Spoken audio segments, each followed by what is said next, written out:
You are now tuned in to The Gifted Gab.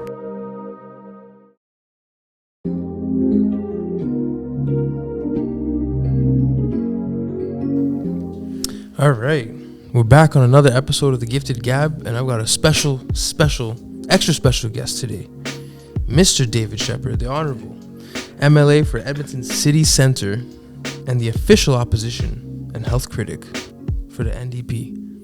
How you doing, David? Welcome. I'm doing good. Thanks for having me on. Absolutely. Welcome. Just get a little closer to the mic. Tilt Absolutely. Towards you. Can do. You know, we got to get that. You're one of our important voices. You know, Yeah. we need that. I'll speak up. I'll project. Welcome, man. You know, we did, I think this episode was a long time coming. I just bumped into you at one of these community events, and I said, you know what? David's got a lot to say. He's a person of the people. He's one of us, and I think his voice is important to get him on the Gifted Gab, you know, and I'm just glad to have you on here. Thank you. Hey, my pleasure. Anytime. You know, we did our background, we did our homework, Yeah. all right? Uh-huh. And we discovered that you yourself have a background in the arts. You know, talk about that a little bit, you know. Yeah, no, I started out, my first degree was in music. So I went through the music program at MacEwan University. It was a community college back then. But no, I took piano lessons from the time I was really young. Royal Conservatory, didn't really like it, wasn't very good at it. About 12, 13 years old, had a teacher that sort of talked my parents into taking me out of classical and letting her teach me how to play by ear. And that, like, light bulb went off. Oh, I can make my own music. I can do things with it. So that sort of turned on that creative impulse for me. And then that was it. So and that was it. Yeah, just got into playing, writing my own music, got a keyboard, taught myself to program and sequence. And so, yeah, went through the music program at MacEwan, did a performance major, went back later and did a second major in recording and live sound, and probably spent about a dozen years kicking around the Edmonton music scene. Wow, that's amazing. I don't think many people know that about you, you know. Yeah. How do you think it's helped you with your career now in politics? Oh, it's helped me hugely, right. See, the thing is, you know, creativity is incredibly important in a lot of different areas, right? When you learn an art, and particularly when you learn improvisational art, right? You learn how to sort of create on the fly, how to come up with your own ideas, how to develop them, then that's critical thinking skills, right? That's ability to think outside the box, to find new paths, pursue them, kind of. So it worked really well for my brain. Like when I was a kid, I loved playing with Lego. Because it's just a box of possibility, right? So I got a bunch of pieces. What can I do with this? And for me, with music, it was kind of the same thing. And so when I went to study at MacEwan, it was a jazz program. And it made sense to me. They give you a melody line and some chords, and they say, make something. Right? So there's other people in my class, and they were struggling with that because they'd grown up in classical. And classical is you play what's on the page. Right? It tells you how loud to play it, how fast to play it. I mean, if you get really good, you learn how to sort of improvise and build on that. You can get really artistically creative, but it's not that inherently. So, but for me, I'd already been doing that. So it just made sense. It's like, okay, so I got to find a really interesting way to get into this song, an introduction. And then a cool way to sort of frame it and style to put it in. And then you have your improv and solo, and then you've got to find an interesting way to get out. So it's taught me a lot about how you connect with people. How do you hook people on an idea? How do you hold their attention, right? How do you communicate? And so those are things that I use in politics all the time, right? Very similar thing. What's your theme? Okay, what's an interesting way to present that? How do you hook people in to listen to your idea? How do you present that in an engaging way? The ability to work on something on the fly, to sort of take a small theme, be able to elaborate on it. Well, hey, I do that on the floor of the legislature all the time. Do that when I'm sitting in an interview or a podcast, or do that when I'm out talking with people on the doorstep. So I use a lot of the skill set that I built in music. And that doesn't even get into stuff like, you know, playing in groups, playing in ensembles. All of a sudden you got to do all those things with a group of other people. So you got to be heads up, sort of see what other people are doing, feel where they're going, be able to tie what you're doing in with what they're doing, work together collectively. Plus in the music scene, of course, it's a lot of hustle. You want to survive. You got to figure out how to get around. You got to make connections. You got to network. You got to get comfortable on stage. You got to build an audience. That's beautiful. I think that people undermine the importance of arts and how critical it is to our development when we want to pursue other endeavors, right? You know, I think we underrate the importance of arts in education a lot. You know, you'll hear some folks and they will really talk down, you know, degrees in the humanities. So they say, well, hey, what you going to do with that? That's not going to get you a job, So you study history. What are you going to do with that, Or you study English or these things. But the thing is, those things are core to being able to build an agile mind. Absolutely. To build up critical thinking skills. The ability to, clearly communicate what you want to say, process ideas, put them in a format that people understand, to be able to take information in, complex information, distill it down. That's all part of arts, Absolutely. right? The art of communication, I think in our modern society, communication is one of the most important skill sets anyone needs to have, whether you're in business, whether you're working in construction, anywhere. Your ability to clearly get your ideas across to others and to clearly understand what other people are saying to you. Very bedrock. important. It's critical. It's very critical, Yeah, and I think arts education is a big part of that. yeah, and it's amazing to see that you're one of those prodigies. You took that and you applied it to your job now. I think I also background in arts, small stint in music, but then I went on to study sociology and stuff like that. But like you said, it's very undermined and very underappreciated, undervalued in our society today because it does develop that critical thinking. And as we're seeing today, there's a lot of lack of critical thinking. You could say that. Certainly in the political realm, yeah, I certainly see that. So you have this responsibility. I feel like sometimes, maybe some people know, some people don't. But as a black man, when we see you and you're representing minorities and BIPOC voices, I think that people want to know that they're being heard, their problems are also being heard. And as someone that has been in service for the community almost a decade, you've done a lot of groundwork for those voices. Bigotry right now is being passed a lot as opinions, as you see in this modern discourse. What do you have to say for those minorities that may be losing faith in our system and are having a hard time, believing that change is on the horizon? I guess the first thing I would say is I understand, right? I get it. I know that the experiences that you are having are real. This stuff happens, right? There is overt racism, and we're seeing a rising amount of that. There is systemic racism. There are microaggressions. These are real things that people experience. And so to those folks who are feeling these frustrations with the system, I want to affirm that your feelings are valid. There are a lot of reasons to be frustrated with the systems that govern our lives, because we've got to remember that these systems were built in times when racism was much more embedded, was factually assumed in society. It was the default standard. So a lot of these systems were born in and built in those times, and they still carry the remnants of that. So when people are frustrated and they feel that, the justice system is not adequately set up to support people who are experiencing racism, bigotry, they're absolutely right, because it wasn't built for that. When they feel that the economic system, shuts out people of color, indigenous, black, and other people of color have a harder time, it's true, because these systems were built to exclude them historically. So we've made a lot of growth. Let's be clear. We have moved ahead. We have gained a lot of ground, but there still are deep-set issues that need to be addressed. So I think, unfortunately, racialized communities, a lot of times they can be gaslit. Yeah. People will deny the reality of what is happening. And we're seeing that particularly now, as we have seen some of these shifts, some of these growths in society, some of the advancements that we've made on so many fronts. We've now got a dedicated group of folks who want to roll that back, right? There are folks who feel afraid that they are losing power, that they are losing privilege, that they are losing place in society, and they want to get in the way of further progress and us being able to move ahead on these things. So we've got real work to do.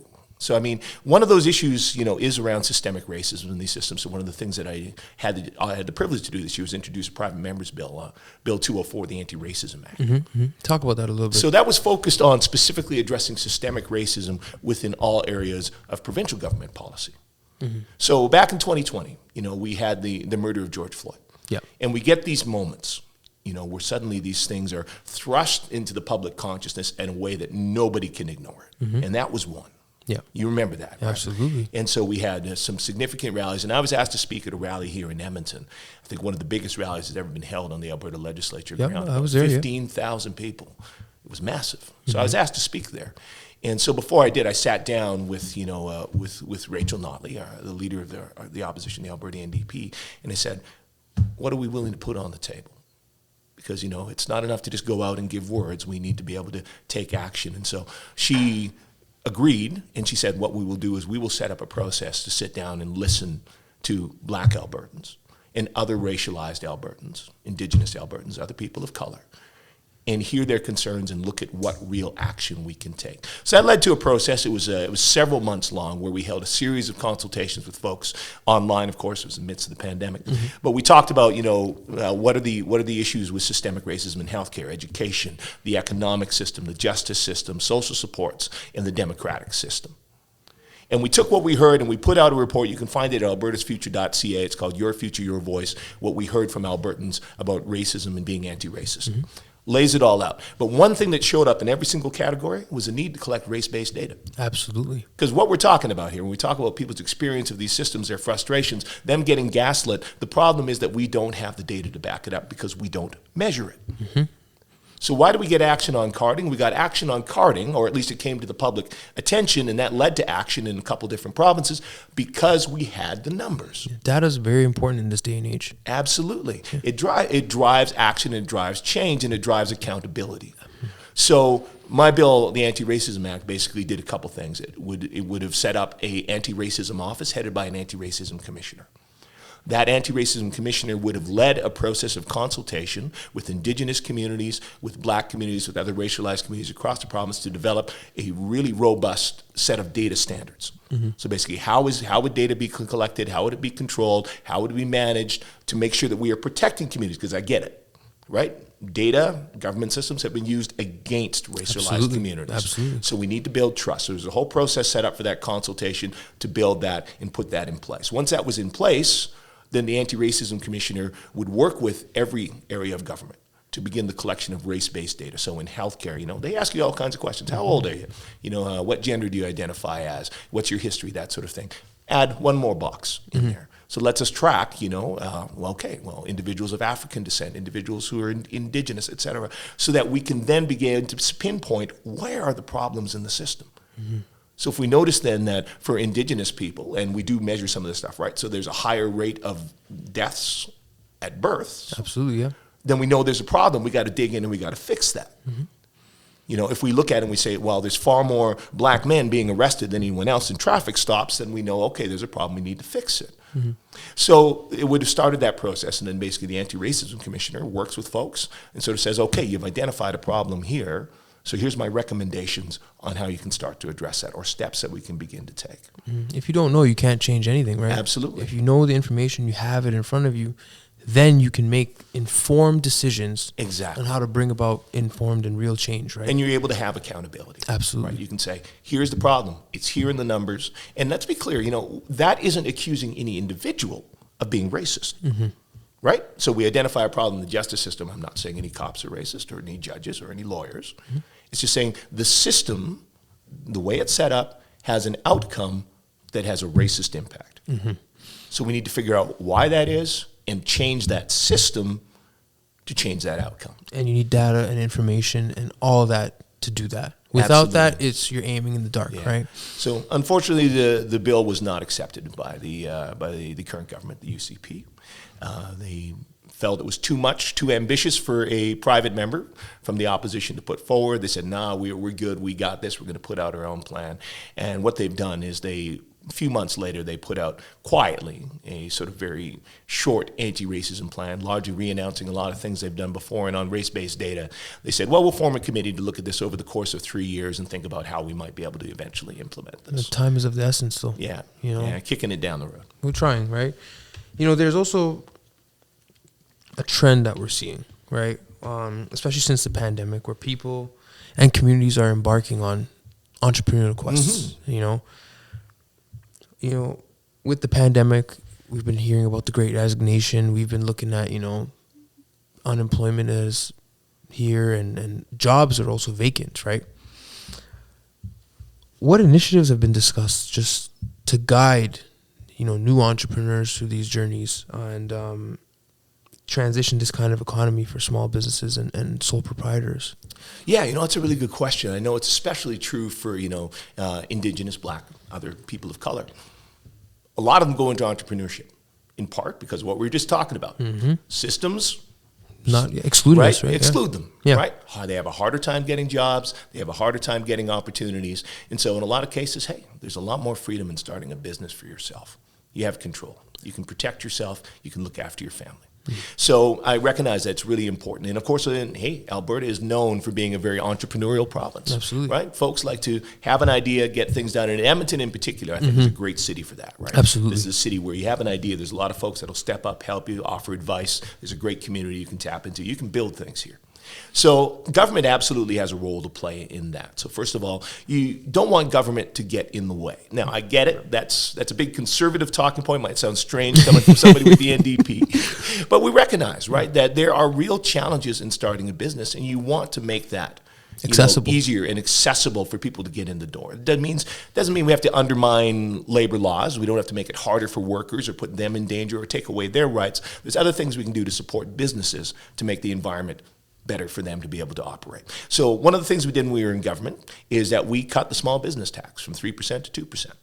So we lowered that. Again, let entrepreneurs keep more of that dollars in their pocket. Of course, I get it. A lot of entrepreneurs, though, it takes a while to get to the point where you're making the profits that you can get taxed on. Takes so time. it's other things we got to do. So access to capital is a big one. And again, for racialized communities in particular, that is a real issue. I remember there was a survey done by a coalition within the Senate of black senators, and they sort of looked at it and said, hey, black entrepreneurs, they said, yeah, they have a much harder time getting access to capital. It's one of their biggest concerns. Very small percentage of black entrepreneurs, I think it might have been around 30%, that said, I'm pretty confident that if I went to my bank today, I could get $10,000. That's crazy. So it is. So, one of the things we need to do is work on that. It's one of the things that did come up in our consultations that we've got in our report, Your Future, Your Voice, is working with financial institutions. Alberta here, we've got an advantage. We've got a bank, right? Alberta Treasury Branch, operated out of the government of Alberta. So, work with groups like that to help racialized entrepreneurs get more access to capital. And so we've seen some good work on that. I know ATB has opened entrepreneur centers and stuff like that across the province to sort of help people give access, help them understand. One of the other things that we need to look at is specifically, I guess, helping people understand the landscape. Because, we were talking about that earlier, a lot of folks go into entrepreneurship or stuff because they're the kind of people that like to figure things out themselves. Absolutely. But, if you've got a little bit of mentorship there, if you've got some folks who can sort of tell you the landscape, provide information, that makes a big difference too. So when we were in government around 2017, I had a guy come to me, Jean-Jacques Medicaro, who works for Business Link organization in the province that supports entrepreneurs. So he himself was an immigrant to Canada, right? Wow. Came here, Ugandan community. So he educated himself in business, operated a business, sort of built his way up, went to work for Business Link.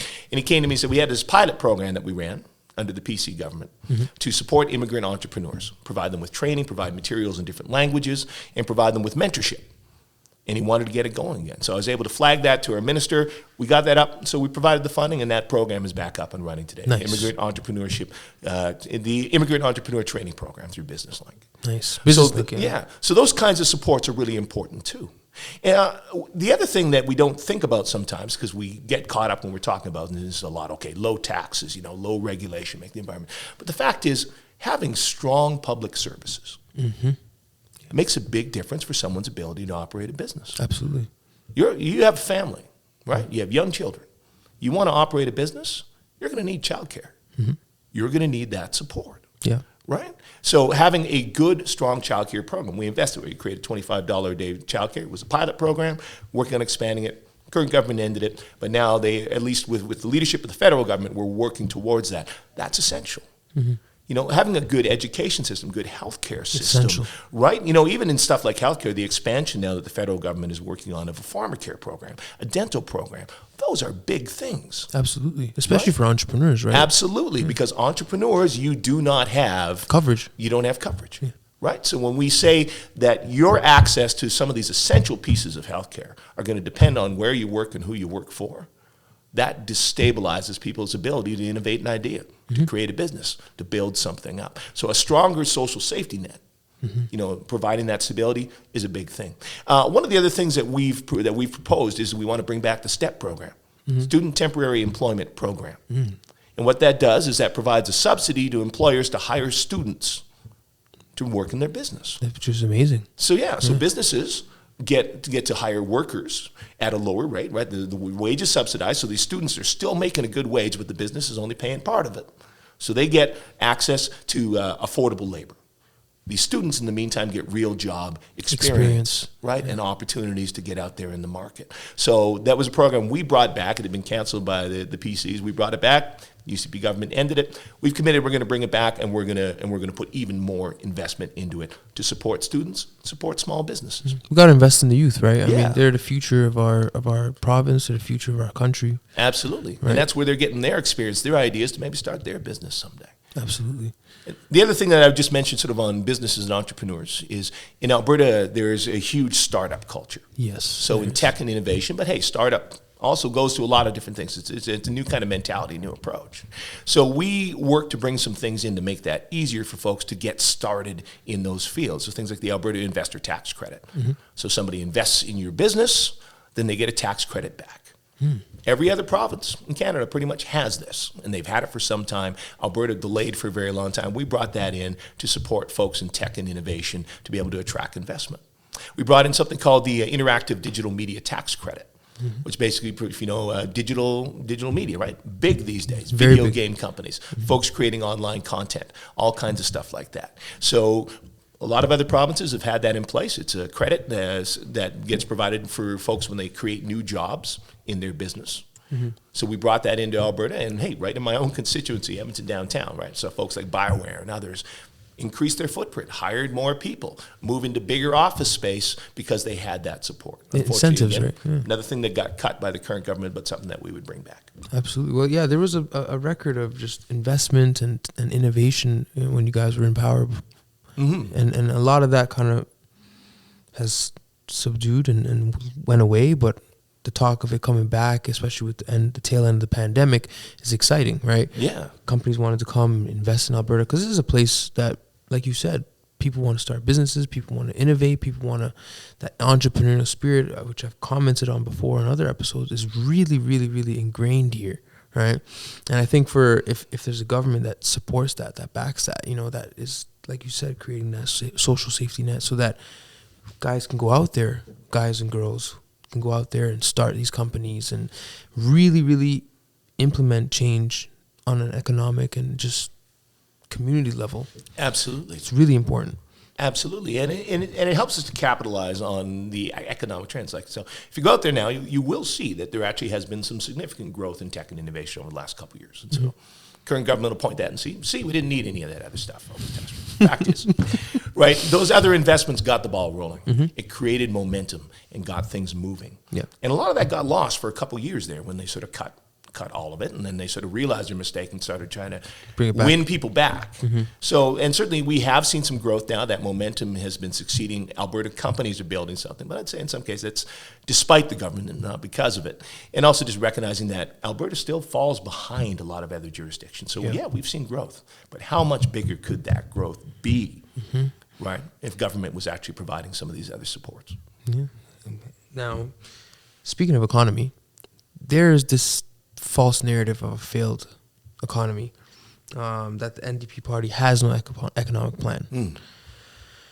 When in reality, you guys' goal is diversification, which is, a pretty safe approach to growth and stability.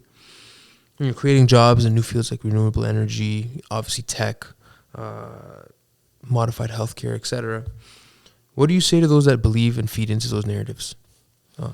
Yeah, no, absolutely. I know that's something conservatives like to try to beat us over the head with whenever they get the opportunity. But coming out of our time in government, we put a lot of focus into supporting the economy and diversifying the economy. Let's be clear, I think we did a lot of work to support and work with the oil and gas industry. They were there at the table with us as we developed the climate leadership plan. They endorsed it. And indeed, they continue to endorse it. Those companies are standing up now and saying, we need to take action. We are ready to take action to address, the growing problem of climate change. And of course, we worked to get the federal government at the table. We got TMX pipeline up and running. Construction is going on. That's going to expand our capacity, ability to get our products to market. So, and we also made some changes in the oil and gas royalties to sort of work with businesses. And part of the reason we are enjoying a $13 billion surplus right now is because of some of what we negotiated in that new oil royalty framework. So at the point at which companies sort of have paid off their capital costs and everything, they start to pay more in terms of their royalties, and that's what we're seeing now. Is a lot of companies have sort of realized that potential. Now they're paying back more on what they're taking out of the ground. But yeah, we also looked at diversifying more of the economy because we recognize that oil and gas is going to be with us for a while. Yeah. But, it's hard to say how long, right? The world is changing pretty rapidly. You don't want to get caught flat-footed. Any good businessman tells you that, right? You prepare for the future. Absolutely. So we made a lot of investments. We work with agriculture and agri-food. We expanded some sites across the province where we have that chance to make value-added projects. There's a place out near Leduc. We invested in expanding there. We brought in companies like Cavendish Farms down in the Lethbridge area. They process potatoes, that sort of thing, created a bunch of jobs and opportunity there. So working in that field. Renewable energy, absolutely. So That's a big one. We made investments to support. We supported indigenous communities in sort of building renewable energy projects for themselves and their communities. We also worked to increase the provincial support for that. So we had a couple of major auctions for solar power here in the province of Alberta that yielded a huge amount of interest and some of the lowest costs for building solar power that we've seen in North America. So incredibly successful, and we are seeing the benefits of that rolling out now. But one of the things we've done is we've continued to work on that. So in our time in opposition, we've done this project called Alberta's Future. If you go to albertasfuture.ca, you'll see we've got a bunch of proposals, policy papers on renewable energy and a bunch of other areas. We've got a paper up about the hydrogen industry, about geothermal, and how we'll continue to build on solar and wind and some of the others. So we've been doing our homework. We're not just sort of sitting back and criticizing, we're putting ideas out. Another really cool piece on there is something called Beyond Bitumen. So we've got a paper there talking about the fact that about 10 to 15% of every barrel of oil is something called asphaltenes. So it's kind of the leftovers, it's stuff that doesn't get used, has to be filtered out, and it costs us more money to transport that oil because we've got to dump a bunch of diluent in to be able to get it to flow through pipelines. So there's the opportunity for removal and processing. It could add about $10 to $15 per barrel in value, right? Make it easier to transport. That would free up about 30% of our pipeline capacity. So supporting that kind of work, and hey, it also could reduce emissions by about 17%. So that's win-win-win. So we've got a paper up about working on that as well. So you guys are really well thought out when it comes to oil and gas, renewable energy. I think everybody thinks it's in absolutes, right? It's like one or the other, whereas like there's this transition that has to take place where both can coexist together. Yeah. Right? A lot of times with politics, and you see people think everything is an absolute. Everything has to be this or this. Black and white, right? And it's not, life is not like that. Politics for sure is not like that, right?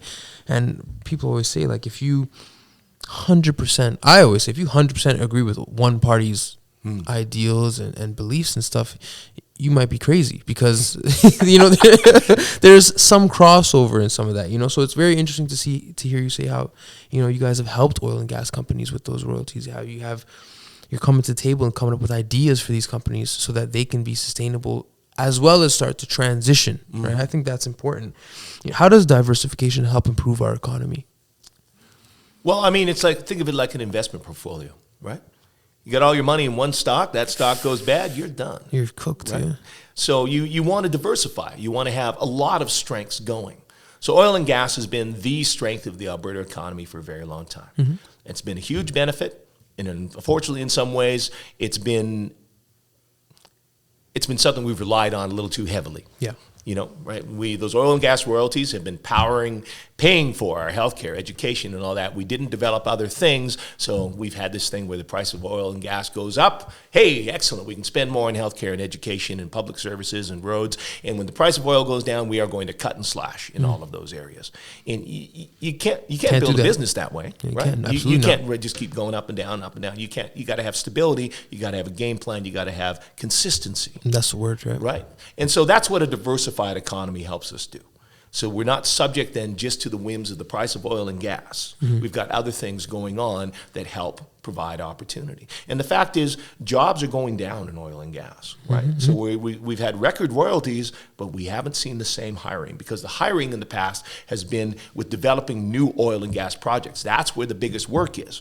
growth, growth, growth. And we are reaching a point now where growth in the oil and gas industry and development Has stalled. is stalled and may in fact end up trending down as we see the continued changes on the global level. So we really need to have other opportunities for folks to draw folks into Alberta that want to live here, that want to work here, that want to support our communities and enrich our communities. And that's part of it too, right? Oil and gas provides a huge economic benefit, and that provides a lot of benefit. But we need a lot of other things in our society for it to work and for it to go well. And people want to be able to explore other ideas. So diversification basically gives us a much broader base of economic stability and opportunity. Absolutely. I mean, diversification is key, right? You can't put all your eggs in one basket. Yeah. You know, I've recently had an injury. I was in the hospital for a little bit. We talked about it earlier. Our viewers don't really know. But, you know, when I spent that time in the hospital, it was very eye-opening to me how much help our healthcare system needs. In your opinion, I have my own opinions, but what needs to be done here in Alberta to improve our healthcare system? So our healthcare system right now in Alberta is in absolute crisis. Yeah. So as you mentioned, I'm the health critic for the Alberta. Absolutely. So I've been watching it pretty closely over the last 3 years. And there's a couple factors here. Well, first of all, of course, you have the COVID-19 pandemic. Yep. Right. So that has hit hit countries, jurisdictions around the world. It was a incredible test for healthcare systems, put an enormous amount of pressure on them. And so we've seen the impacts of that, and it's done damage to healthcare systems around the world, across Canada. Here in Alberta in particular, you know, here's one of the challenges we've had with the current government is that they pursue a policy of, at many points, putting politics ahead of public health. So it was very clear the kinds of decisions they were making around mandates or other public health orders or other options to help protect people against COVID-19 were more about them wanting to please their political base or their own political ideology than it was about what was being recommended or what was best to protect the majority of Albertans and indeed our healthcare system. So that means we had repeated waves of COVID-19, and those waves were worse than they needed to be. So particularly through the second wave, third wave, fourth wave, that meant that hospitals were put under incredible pressure. So we've got hospitals where staff have been working, 100-hour work weeks. Right, for ICU physicians, stuff like that. Not unusual over the last couple of years. And that created enormous pressure that burnt people out, that burned out nurses and others who were also sort of facing that and challenging with that. And so that means now we have less people available to sort of man the beds in the healthcare system. At the same time, we had the government actually fighting with attacking doctors, going out and attacking them on social media, calling them overprivileged and overpaid, and basically tearing up their contract. So that began to drive some family doctors and others out. We had the government in wage negotiations sort of demanding that nurses take a 5% wage cut in the middle of the fourth wave. So, I mean, what kind of mess does that say to you? And you're putting in, overtime every single day on the front lines of COVID-19, and your government is saying you deserve 5% less. Now, those were negotiated differently, but that does damage. So we have a healthcare system that was pushed to the limits, healthcare workers that feel undervalued and disrespected. And post-COVID-19, we've got a lot of folks now we've got a lot of deferred care, we've got delayed surgeries, all of which was made worse by a lot of the decisions. So our healthcare system is under incredible pressure. We don't have enough staff to be able to maintain the infrastructure. So that means we've got ERs that unfortunately have massive wait times, ERs in rural areas that are in fact closed. Over 30 healthcare facilities across the province right now where ERs or other healthcare services are closed. Obstetrics, communities where women cannot give birth in their community. They have to drive hundreds of kilometers because we do not have the anesthesiologists or doctors or nurses to support. So we have a lot of work to do to recover from this. And so you were telling me about your own experience. You're there in the hospital on an air mattress. Yeah.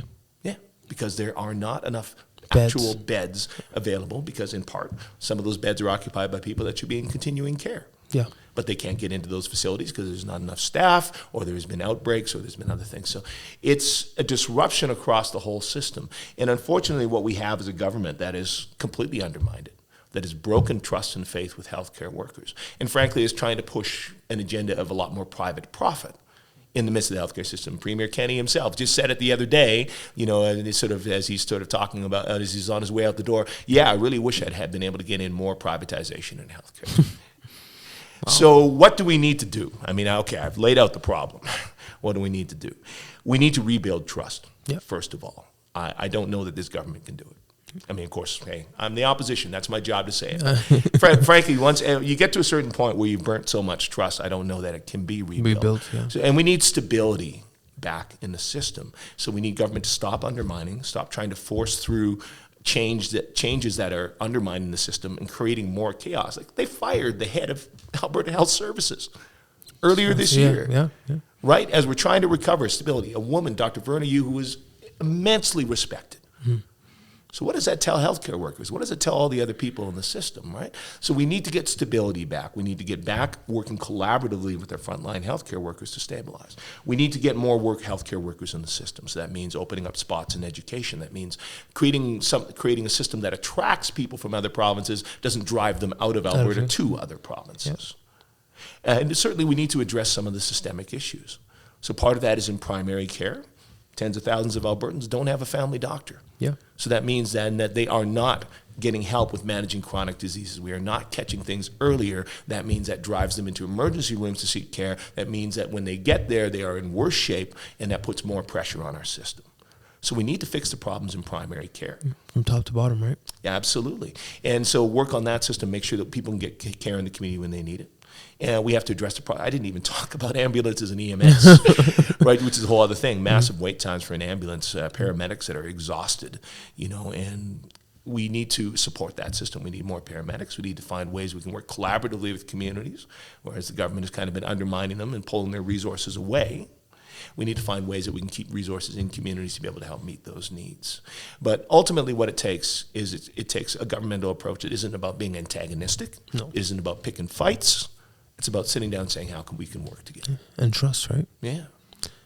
So as a community here in Edmonton, how can we do our part to help with homelessness? I think it's a big issue. Yeah, I think it's a big issue across the country, not just Edmonton. Yeah. But locally, what can we do to kind of contribute to that fight? Absolutely. It is a huge challenge. The number of folks without housing pretty much doubled over the course of the pandemic. So it's one of those frustrations. I think in and around downtown Edmonton, we were seeing a lot of momentum building. Economically, we were seeing some success. Let's be clear, in the last decade, we have housed a lot of people. We've been able to support a lot of people. But the pandemic set us back in a lot of ways. We have the drug poisoning crisis and other things that have made things worse. So we are dealing with a real challenge right now.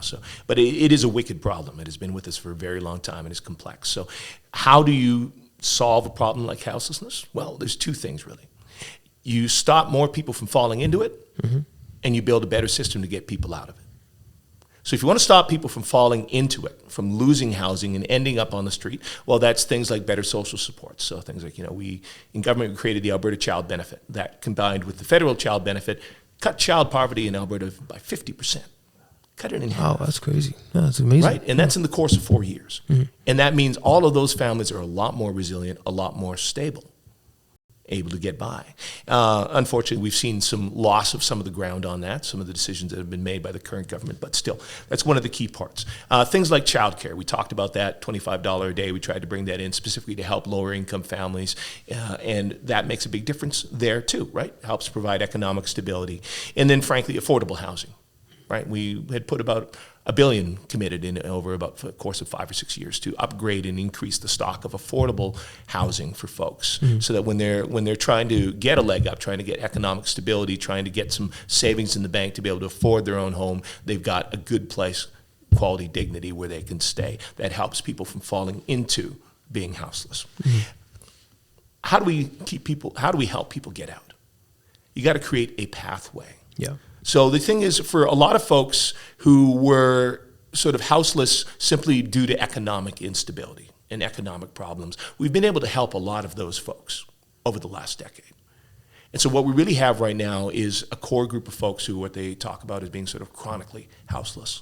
So these are folks who are struggling with their mental health. These are folks who are struggling with substance use, and a lot of it is rooted in very deep trauma. So for a lot of our indigenous, or our is a very bad word to use, I apologize. the indigenous community, right, that are living houseless on the streets. Very deep-seated trauma from the residential school system and a lot of other systemic racism in our society. And we need to acknowledge that, right? Reconciliation. And so that means for those individuals, right, you need to have very accessible entry points for them. You have to start by building trust and relationships. These are folks who do not feel that they trust systems and authorities, and for good reason. Yeah, absolutely. Right? So we need that happens by building relationship connection. For that, we need a better shelter system. So right now, there's a lot of folks who do not feel comfortable going to these sort of mats on the floor kinds of shelters that we've got offered by a lot of folks right now. They don't feel comfortable with some of the religious aspects of the programming. They don't feel comfortable because of because they're a member of the 2S LGBTQ community. They don't feel comfortable because they're not allowed in if they've been using substances, or they're not allowed to come in with their partner or their pet, or there's a lack of safety or privacy. So we need to have better shelters available. That includes, so some of the models we saw during the pandemic, we had federal funding to buy out some old hotels, giving people a private room. Which is the everything. difference Yeah. that makes for them to have a door they can close. Right, those connection points. And then other connection points for folks too. Harm reduction, supervised consumption sites, right? So people who are living rough will come in to have support at a supervised consumption site. That starts a relationship. You get to know them. They start to trust someone. All of a sudden, you can introduce them maybe to some other supports, other services. There's a great program at the Royal Alex Hospital that does that, the ARCH team. So people come in, they present there at the emergency room, but then they're able to connect them with other supports and services, help move them into housing. So we also then need to have the housing bridge. So that's the first step, introduction, build trust relationship, get them in the door. Then you need to move them the next step down the road. That's transitional housing. That's a space where they can come down. Right? Where they can drop the fight or flight, where they can get comfortable and begin to build towards stability and build trust. So we've had things at the Coliseum Inn and other spaces, again, these hotels that were bought with federal dollars by the city of Edmonton. Some of those have been lost. We've unfortunately lost some of the support and funding from the provincial government, but that's essential. And from that, then moving into supportive housing. So the city of Edmonton has built 260 units of supportive housing. That's basically permanent supportive housing. So people move in, that is their home. And they also then have wraparound support. So health workers, social workers, others help keep them stable, access to medication, access to supports for their mental health, to help them with substance use, help them find stability again. Now, the challenge is, of course, that the federal government provided dollars, the city stepped up, provided dollars, land, and built it. The provincial government is refusing to provide any of the funding for the supportive services. Let's be clear, healthcare is a provincial responsibility. So is housing, frankly. Absolutely. So we need the provincial government to come to the table and provide that. And then essentially from that, giving people other opportunities. So folks like Boyle Street Community Services, for example, offers work programs for folks. And so low commitment, get paid cash daily.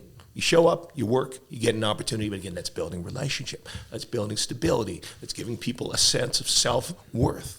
So they have a moving company. They have a food truck. They have other things that sort of help folks get employed, get in a routine, build self-worth, help them build back towards stability. We need to be supporting more of that. Step by step, right? Absolutely. So let me ask you this, It's obvious we're both black, right? Yeah. And that affects the way we do our jobs. Straight like that. Some people can gloss over it. It can go over some people's heads.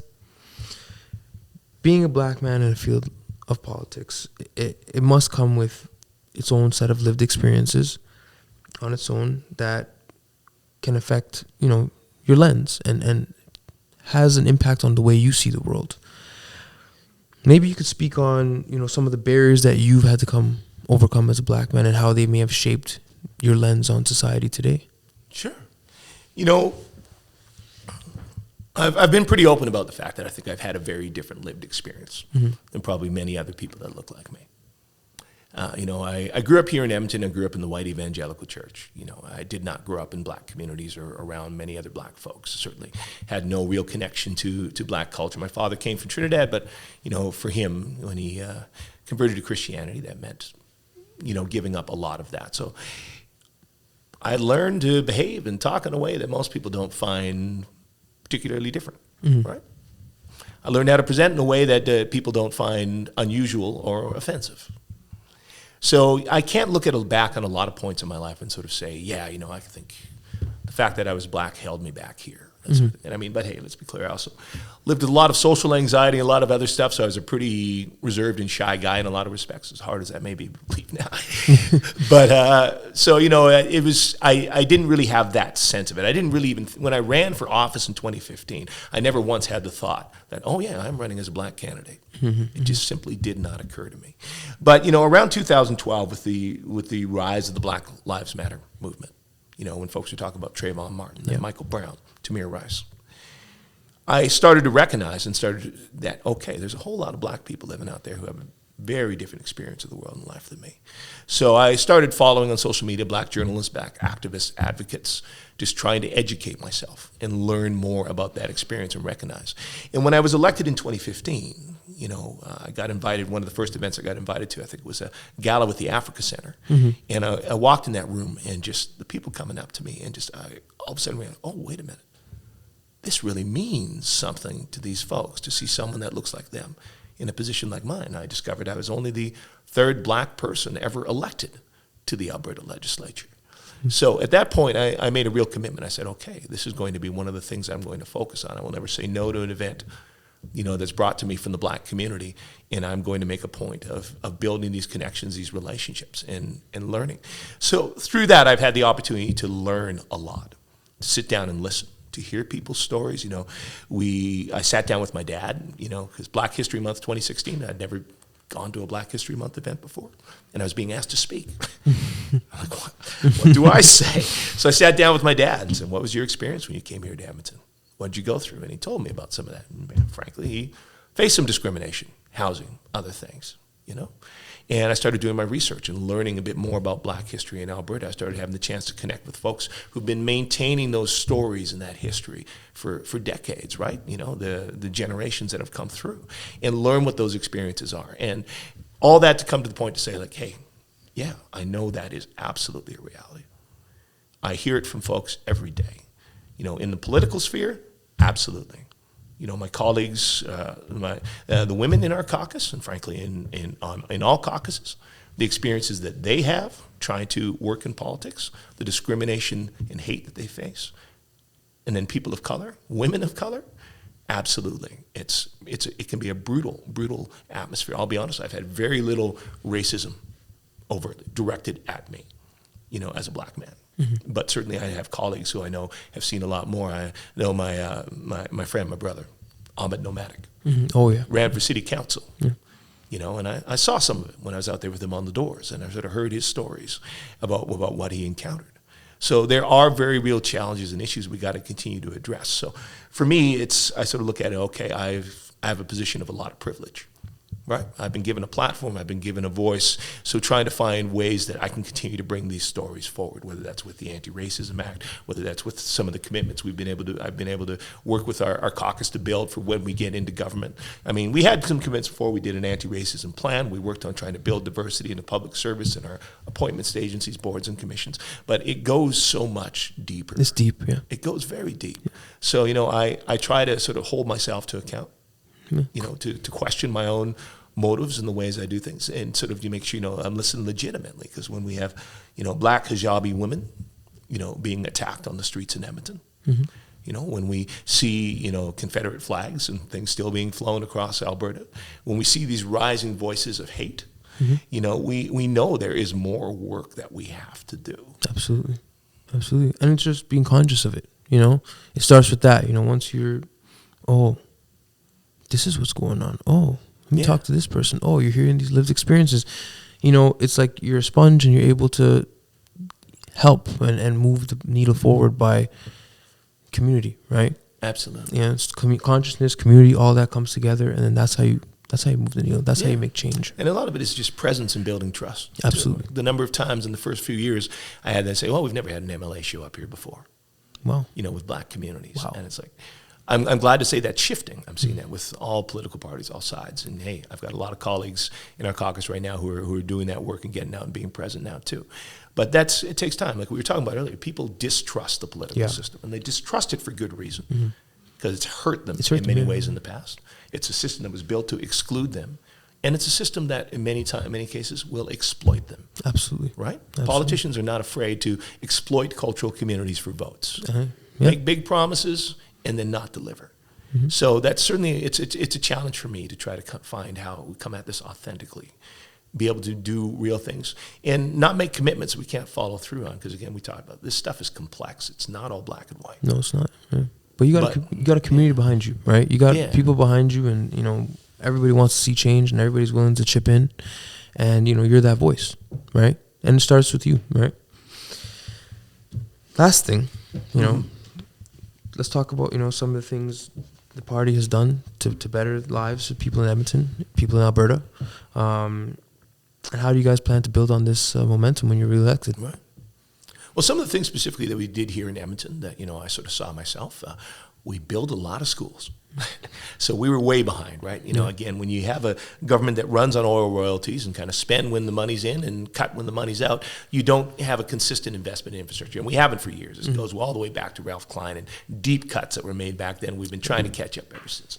So we invested in building schools. And I know one announcement in particular I was really happy to get to be at was for a school called École de la Découverte.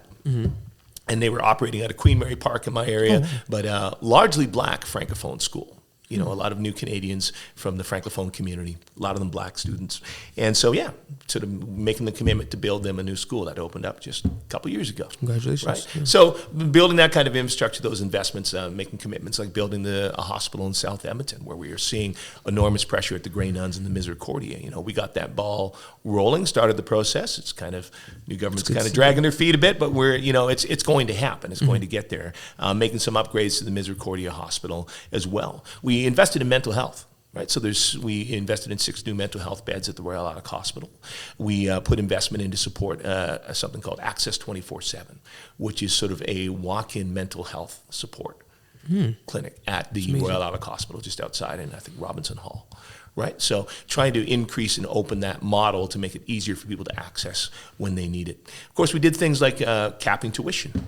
Right, so for post-secondary students. So it had been, sort of going up. Alberta was sort of out of line in many respects with other provinces with the way tuition was going. So we put a cap on it, and we connected it to the actual inflation, the cost of living. Nice. So to provide better access for post-secondary students. We also, affordability is big right now. Yeah. Cost of living is huge. Everybody's sort of seeing inflation at the grocery store.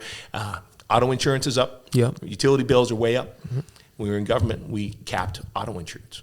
Nice. Right? We said, okay, you get a 5% increase, and if you want more than that, show us. Bring us the reports, bring us the numbers, and we can talk. UCP, they removed that, auto insurance through the roof. We had a cap on utility rates, and of course that was, so working to try to keep things more affordable. We were seeing jobs being built, like I talked about that in tech and innovation. I saw many of them being created right in my constituency.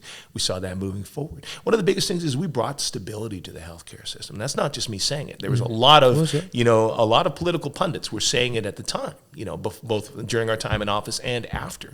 Again, with that roller coaster of funding, you can't plan consistently. You can't build a stable system when you don't know what your funding is going to be from one year to the next. So we tried to control the growth. We put a cap on how much each year, but we funded for population growth and inflation every single year.